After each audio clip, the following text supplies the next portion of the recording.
Assalamualaikum warahmatullahi wabarakatuh. Om Swastiastu, Namo Buddhaya, salam kebajikan, salam sejahtera buat kita semua. Pada kesempatan yang berbahagia kali ini, saya IGP Ratih Andaningsih, SE MM AKC ASEAN CPA, selaku dosen pengampu mata kuliah perpajakan dan lab perpajakan pada semester gasal tahun 2022-2023 pada program studi akuntansi Fakultas Ekonomi Universitas Borobudur akan melakukan pengabdian kepada masyarakat terkait sosialisasi Undang-Undang Nomor 7 Tahun 2021 mengenai harmonisasi peraturan perpajakan. Adapun undang-undang ini menimbang untuk mewujudkan masyarakat Indonesia yang adil dan makmur dan sejahtera berdasarkan Pancasila dan Undang-Undang Dasar Republik Indonesia tahun 1945 dan menjunjung tinggi hak dan kewajiban warga negara dan penduduk Indonesia dan perlu menempatkan perpajakan sebagai salah satu perwujudan kewajiban negara dalam upaya meningkatkan kesejahteraan, keadilan, dan dalam meningkatkan taraf hidup kemajuan masyarakat dan rakyat dan meningkatkan pembangunan nasional dan pembangunan sosial yang secara berkelanjutan. Untuk meningkatkan pertumbuhan perekonomian, perlu didukung suatu percepatan pemulihan ekonomi, diperlukan strategi konsolidasi fiskal yang berfokus pada perbaikan defisit anggaran dan peningkatan rasio pajak yang antara lain dilakukan melalui penerapan pajak dengan baik, reformasi administrasi perpajakan, peningkatan basis perpajakan, dan penciptaan sistem perpajakan yang mengedepankan prinsip keadilan dan kepastian hukum serta peningkatan kepatuhan sukarela diri wajib pajak. Adapun hal-hal yang harus diingat terkait Undang-Undang Harmonisasi Peraturan Perpajakan Nomor 7 Tahun 2021 adalah mengingat Pasal 5 Ayat 1, Pasal 20, Pasal 23 huruf A Undang-Undang Dasar Negara Republik Indonesia tahun 1945, Undang-Undang Nomor 6 tahun 1983 tentang ketentuan umum perpajakan, Undang-Undang Nomor 7 tahun 1983 tentang pajak penghasilan, Undang-Undang Nomor 8 tahun 1983 tentang pajak pertambahan nilai, Undang-Undang Nomor 11 tahun 1995 tentang cukai, Undang-Undang Nomor 11 tahun 2016 tentang pengampunan pajak, Undang-Undang Nomor 2 tahun 2020 tentang penetapan peraturan pemerintah pengganti Undang-Undang Nomor 1 tahun 2020 tentang kebijakan keuangan negara dan stabilitas sistem keuangan untuk penanganan pandemi coronavirus disease 2019 dan atau dalam rangka menghadapi ancaman yang membahayakan perekonomian nasional dan atau stabilitas sistem keuangan menjadi undang-undang, dan Undang-Undang Nomor 11 tahun 2020 tentang Cipta Kerja. Adapun asas, tujuan, dan ruang lingkup dari undang-undang ini adalah menekankan rasa asas keadilan, kesederhanaan, efisiensi, kepastian hukum, manfaat, dan kepentingan nasional. Tujuannya adalah untuk meningkatkan pertumbuhan perekonomian secara berkelanjutan, mendukung percepatan pemulihan perekonomian, optimalkan penerimaan negara guna membiayai pembangunan nasional secara mandiri menuju masyarakat adil dan makmur dan sejahtera, mewujudkan sistem perpajakan yang lebih berkeadilan dan menjamin kepastian hukum, melaksanakan reformasi administrasi perpajakan, kebijakan perpajakan yang konsolidatif, dan perluasan basis perpajakan secara optimal dan maksimal. Dan untuk meningkatkan kepatuhan sukarela wajib pajak dan taat dan sadar untuk membayar pajak tepat pada waktunya.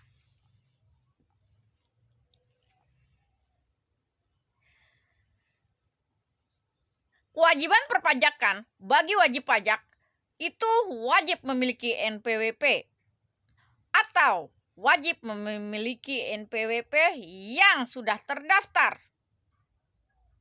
atau mereka sudah memiliki atau sudah dikukuhkan sebagai pengusaha kena pajak. Tentunya sesuai dengan persyaratan subjektif dan objektif, sesuai dengan ketentuan peraturan perundangan perpajakan yang berlaku.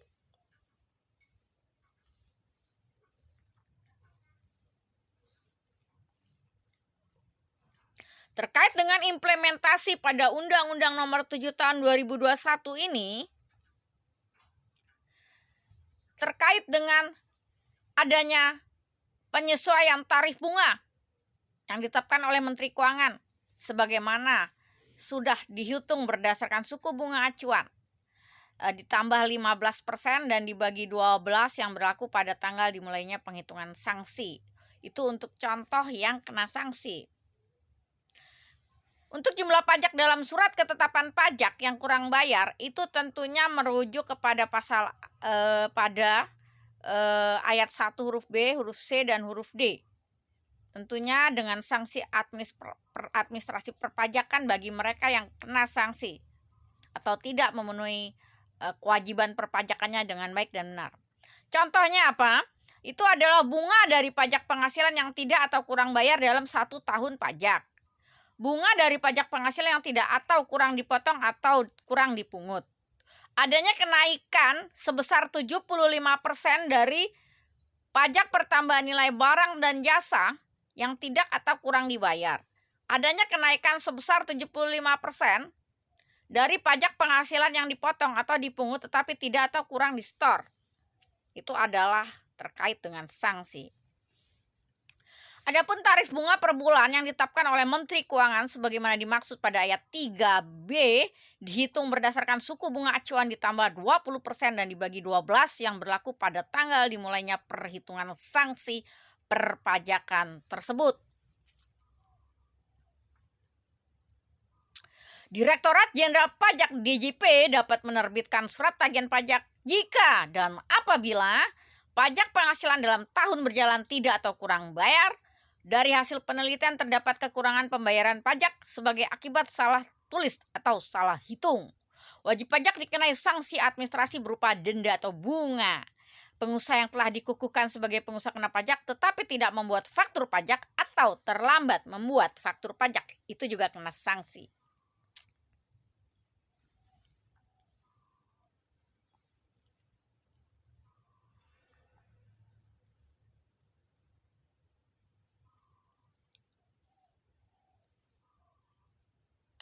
Sesuai dengan pasal 25, wajib pajak dapat mengajukan keberatan hanya kepada Direktorat Jenderal Pajak atas suatu surat ketetapan pajak kurang bayar, surat ketetapan pajak kurang bayar tambahan, surat ketetapan pajak nihil, surat ketetapan pajak lebih bayar, atau pemotongan atau pemungutan pajak oleh pihak ketiga berdasarkan ketentuan peraturan perundangan perpajakan.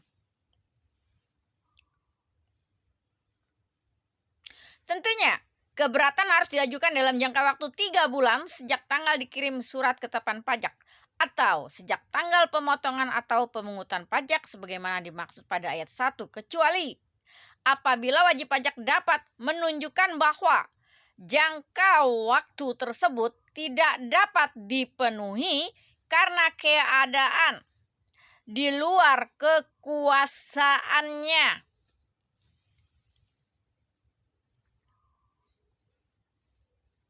Jumlah pajak yang belum dibayar pada saat pengajuan permohonan keberatan itu dimaksud pada ayat 7 tidak termasuk sebagai kewajiban pajak sebagaimana dimaksud dalam pasal 11 ayat 1 dan ayat 1A.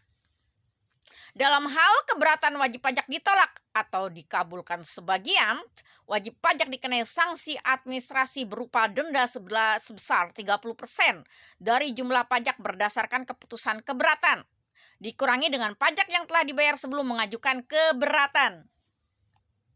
Dalam hal wajib pajak pengajuan permohonan banding, sanksi administrasi berupa denda sebesar 30% sebagaimana dimaksud pada ayat 9 tidak dikenakan.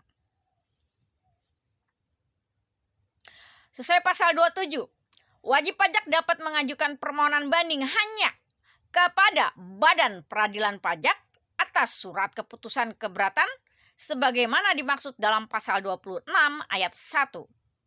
Putusan pengadilan pajak merupakan putusan pengadilan khusus di lingkungan peradilan tata usaha negara. Permohonan sebagaimana dimaksud pada ayat 1 diajukan secara tertulis dalam bahasa Indonesia dengan alasan yang jelas paling lama 3 bulan sejak surat keputusan keberatan diterima dan dilampiri dengan salinan surat keputusan keberatan tersebut.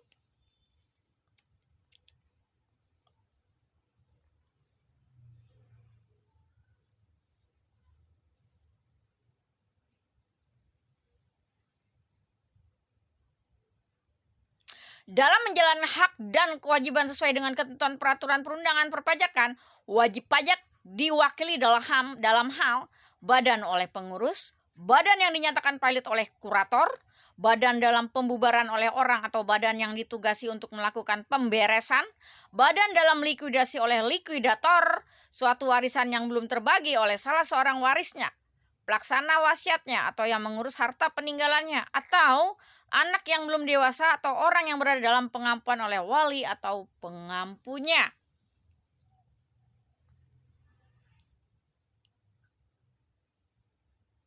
Sesuai pasal 32 huruf A, Menteri Keuangan menunjuk pihak lain untuk melakukan pemotongan, pemungutan, penyetoran, atau pelaporan pajak sesuai dengan ketentuan peraturan perundangan. Pihak lain sebagaimana dimaksud ayat 1 merupakan pihak yang terlibat langsung atau fasilitasi transaksi antar pihak yang bertransaksi. Penetapan penagihan, upaya hukum, dan pengenaan sanksi terhadap wajib pajak sebagaimana diatur dalam peraturan perundangan di bidang perpajakan berlaku secara mutatis mutandis terhadap pihak lain sebagaimana dimaksud pada ayat 2. Dalam hal pihak lain sebagaimana dimaksud pada ayat 2, merupakan penyelenggara sistem elektronik selain dikenai sanksi sebagaimana dimaksud pada ayat 3. Terhadap penyelenggara sistem elektronik dimaksud dapat dikenai sanksi berupa pemutusan akses setelah diberikan teguran.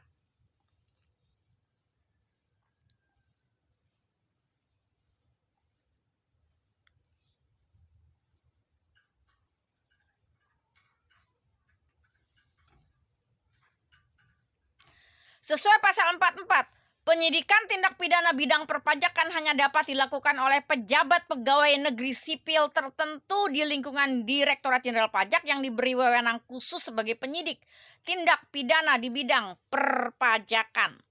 Wewenang penyidik sebagaimana dimaksud pada ayat 1 adalah huruf A, menerima, mencari, mengumpulkan, meneliti keterangan atau laporan berkenaan dengan tindak pidana bidang perpajakan agar keterangan atau laporan tersebut menjadi lebih lengkap dan jelas.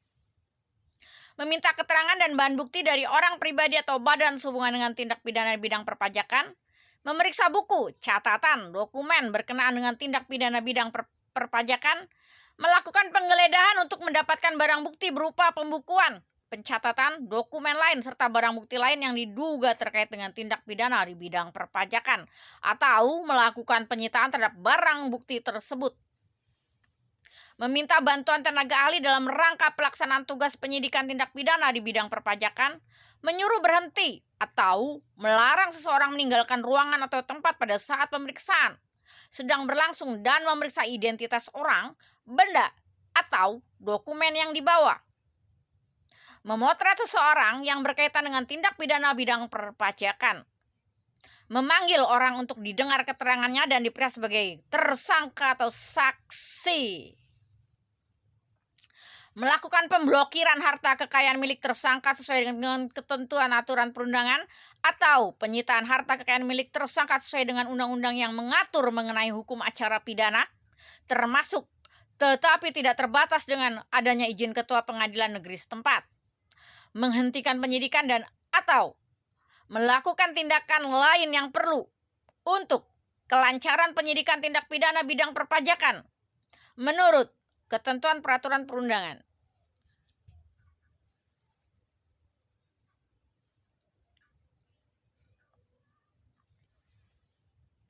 Pasal 44A, penyidik sebagaimana dimaksud dalam pasal 4 menghentikan penyidikan sebagaimana dimaksud dalam pasal 44 ayat 2. Huruf K dalam hal wajib pajak melakukan pengungkapan ketidakbenaran perbuatan sebagaimana diatur dalam pasal 8 angka 3.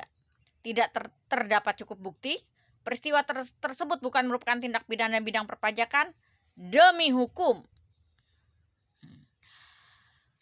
Terkait untuk kepentingan penerimaan negara, atas permintaan Menteri Keuangan, Jaksa Agung dapat menghentikan penyidikan tindak pidana di bidang perpajakan paling lama dalam jangka waktu 6 bulan sejak tanggal surat permintaan.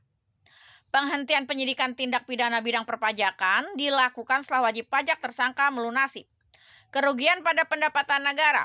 Kerugian pada pendapatan negara dimaksud dalam pasal 39 ditambah dengan sanksi administrasi berupa denda sebesar 3 kali jumlah kerugian pada pendapatan negara.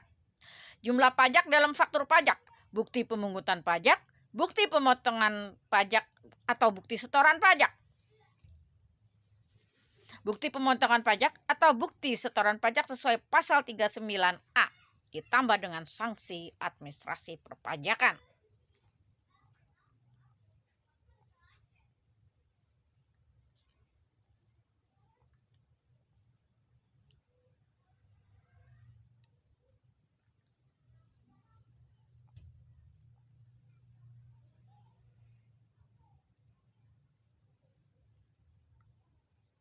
Terkait dengan Undang-Undang Nomor 7 Tahun 2021 ini, adapun ketentuannya, besarnya penghasilan kena pajak bagi wajib pajak dalam negeri dan BUT ditentukan berdasarkan penghasilan bruto dikurangi biaya untuk mendapatkan, menagih, dan memelihara penghasilan, termasuk biaya secara langsung atau tidak langsung berkaitan dengan kegiatan usaha, antara lain pembelian bahan dengan pekerjaan atau jasa termasuk upah, gaji, honorarium, bonus, gratifikasi, tunjangan, bunga sewa dan royalti, biaya perjalanan, biaya pengolahan limbah, premi asuransi, biaya promosi penjualan, biaya administrasi, pajak kecuali pajak penghasilan.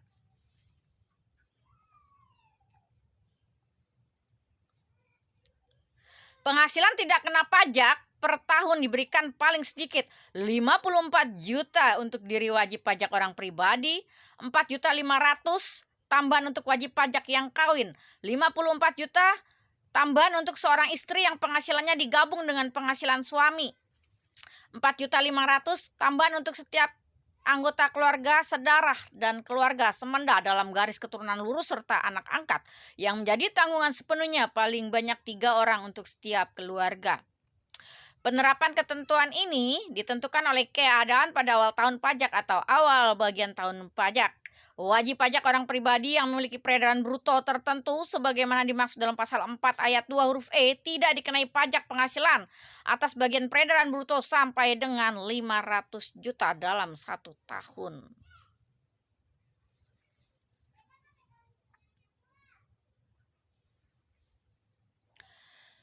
Untuk penentuan besarnya penghasilan kena pajak bagi wajib pajak dalam negeri dan bentuk usaha tetap tidak boleh dikurangkan dari pembagian laba dengan nama dan dalam bentuk apapun seperti dividen, termasuk dividen yang dibayarkan oleh perusahaan asuransi kepada pemegang polis, dan pembagian sisa hasil usaha koperasi, biaya yang dibebankan atau dikeluarkan untuk kepentingan pribadi pemegang saham, sekutu atau anggota, pembentukan atau pemupukan dana cadangan, kecuali cadangan piutang tak tertagih, cadangan untuk usaha asuransi termasuk cadangan bantuan sosial yang dibentuk oleh Badan Penyelenggara Jaminan Sosial.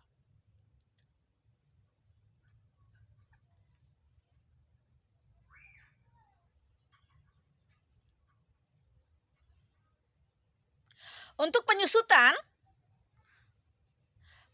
atas pengeluaran untuk pembelian, pendirian, penambahan, perbaikan, perubahan harta yang dimiliki digunakan untuk mendapatkan, menagih, memelihara penghasilan yang punya manfaat lebih dari 1 tahun dilakukan dalam bagian yang sama besar selama masa manfaat yang telah ditentukan oleh harta tersebut.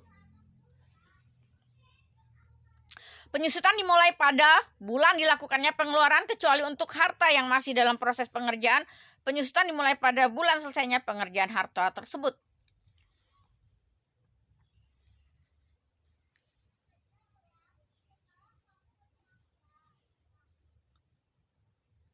Amortisasi atas pengeluaran untuk memperoleh harta tak berwujud dan pengeluaran lainnya termasuk biaya perpanjangan hak guna bangunan, hak guna usaha, hak pakai, dan muhibah goodwill yang punya masa manfaat lebih dari 1 tahun yang digunakan untuk mendapatkan menagih memelihara penghasilan dilakukan dalam bagian yang sama besar dan dalam bagian yang menurun selama masa manfaat yang dihitung dengan cara menerapkan tarif amortisasi atas pengeluaran tersebut atau atas nilai sisa buku pada akhir masa manfaat.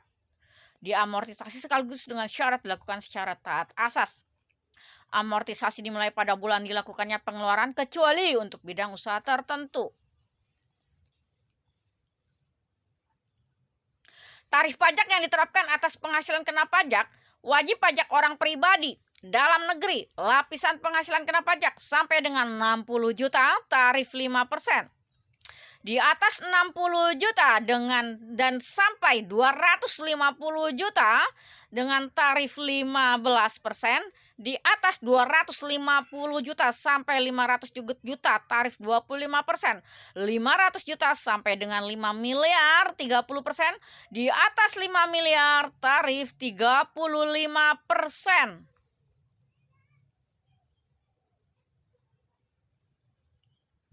Wajib pajak badan dalam negeri dan bentuk usaha tetap tarif 22% yang mulai berlaku pada tahun pajak 2022.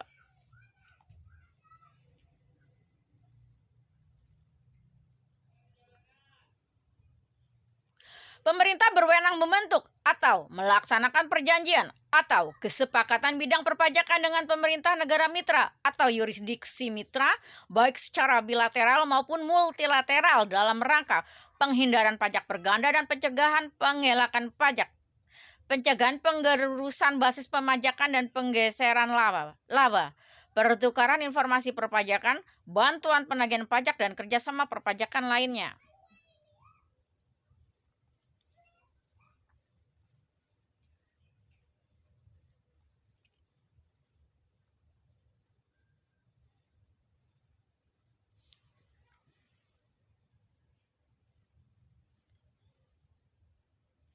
Wajib pajak orang pribadi wajib menyampaikan surat pemberitahuan pajak penghasilan orang pribadi yang mencerminkan harta yang dilaporkannya dalam SPT tahunan setiap tahunannya.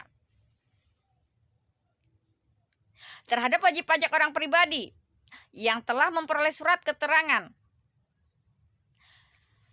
dan tidak diterbitkannya ketetapan pajak atas kewajiban perpajakannya sebagaimana dimaksud yang belum atau kurang diungkapkan dalam surat pemberitahuan pengungkapan harta diperlakukan sesuai pasal 11.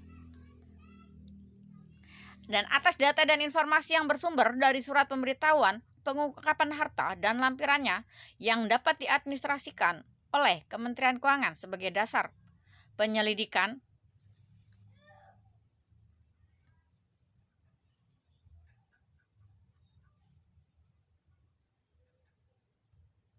wajib pajak orang pribadi yang menyatakan investasikan harta bersihnya pada kegiatan usaha sektor pengolahan sumber daya alam atau sektor energi terbarukan di dalam NKRI, surat berharga negara, sebagaimana dimaksud dalam pasal 10 ayat 3 huruf E, wajib menginvestasikan harta bersih dimaksud paling lambat tanggal 30 September tahun 2023. Investasi harta bersih sebagaimana dimaksud pada ayat 2 wajib dilakukan paling singkat 5 tahun sejak diinvestasikan.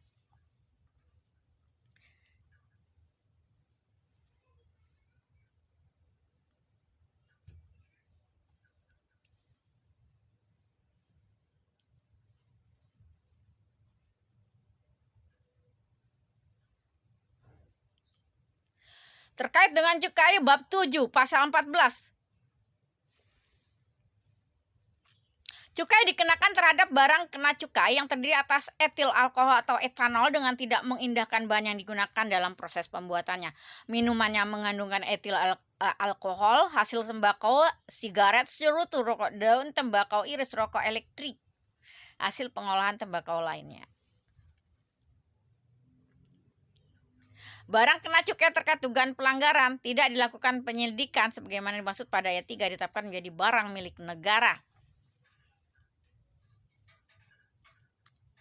Ketentuan penutup. Pada saat undang-undang ini mulai berlaku, semua peraturan perundangan merupakan peraturan pelaksana daripada Undang-Undang Nomor 6 Tahun 83, Undang-Undang Nomor 7 Tahun 83, Undang-Undang Nomor 8 Tahun 83, Undang-Undang Nomor 2 Tahun 2020, Undang-Undang Nomor 11 Tahun 2020 tentang Cipta Kerja. Undang-undang ini mulai berlaku pada tanggal diundangkannya.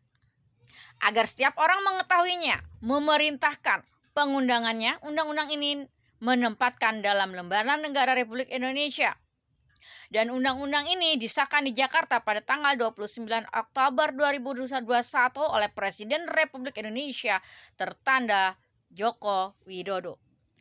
Demikian pemaparan terkait sosialisasi Undang-Undang Nomor 7 Tahun 2021 tentang harmonisasi peraturan perpajakan. Semoga dengan dilakukannya sosialisasi ini mahasiswa-mahasiswi mampu memahami pentingnya dan implementasi pengetahuan terhadap kewajiban pembayaran pajak dan kewajiban wajib pajak supaya lebih sadar dan taat sebagai wajib pajak yang baik dan mampu melakukan kewajiban perpajakannya dengan baik dan benar setiap saat.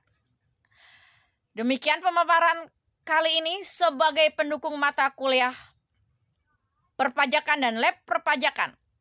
Terima kasih atas atensi dan kerjasamanya. Akhir kata saya ucapkan wassalamualaikum warahmatullahi wabarakatuh. Om Santi Santi Santi Aum.